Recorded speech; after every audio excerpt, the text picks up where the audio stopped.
In an ancient city, there was an area renowned for its mysterious tales, where an abandoned building stood, weather-worn and forgotten by time. This old hotel once thrived, but was closed decades ago after a series of unexplained events. However, the most chilling tale was that of room number 13. Rumors spread of guests entering room 13, only to vanish forever. Some claim to have heard their cries at night, and glimpses of shadows beyond their comprehension. Yet Sarah, a young, ambitious journalist, was unfazed by superstitions. To her, these were mere stories meant to scare people. When she learned about the hotel, it was a golden opportunity for a feature article that would attract thousands of readers. Arrival at the hotel, 1 to 3 o'clock. Sarah arrived at the hotel by sunset. The building emitted an eerie presence. Cracked walls and partially broken windows contributed to the ominous vibe. Inside the lobby lay dust-covered furniture and an ancient clock frozen in time. Behind the reception, an elderly staff member with time-worn features stood. "I need a room for one night." "Which room?" "Room number 13.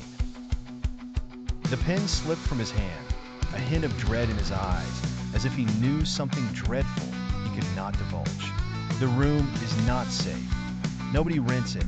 Any other room would be comfortable." But Sarah insisted. "I'm here to uncover a legend, not to take advice." Entering the room, 3 to 5:30, Sarah ascended the creaky wooden stairs. The corridor leading to the room was unsettlingly dark, despite hanging lights. Upon reaching room 13, the door creaked loudly, clearly untouched for years. Inside, the atmosphere was different. The furniture was old yet tidy. A sheet covered a grand mirror, a metallic framed bed, and a small table with an aged notebook. But the most striking element was the cold, biting air despite the mild weather. She began filming the place, examining every corner. When she opened the notebook, hurried scribbles filled the pages in an erratic script. Leave immediately upon decoding this. Strange events unfold, 5:30 to 8 o'clock. While leafing through the notebook, the lights suddenly flickered out. She attributed it to faulty wiring. Then a noise emerged behind her. She spun around but saw nothing, dismissing it as mere wind. She approached the mirror, her reflection warping erratically.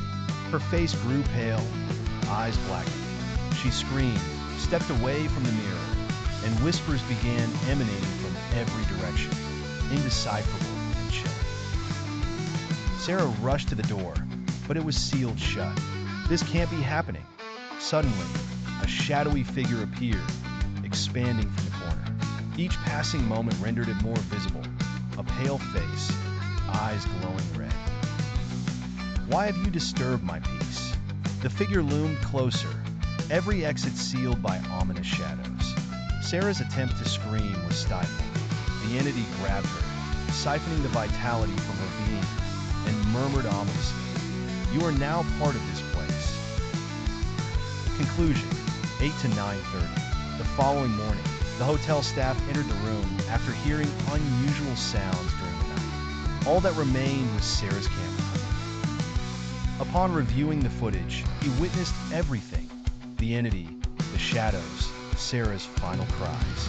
After that day, nobody ever dared to venture into room number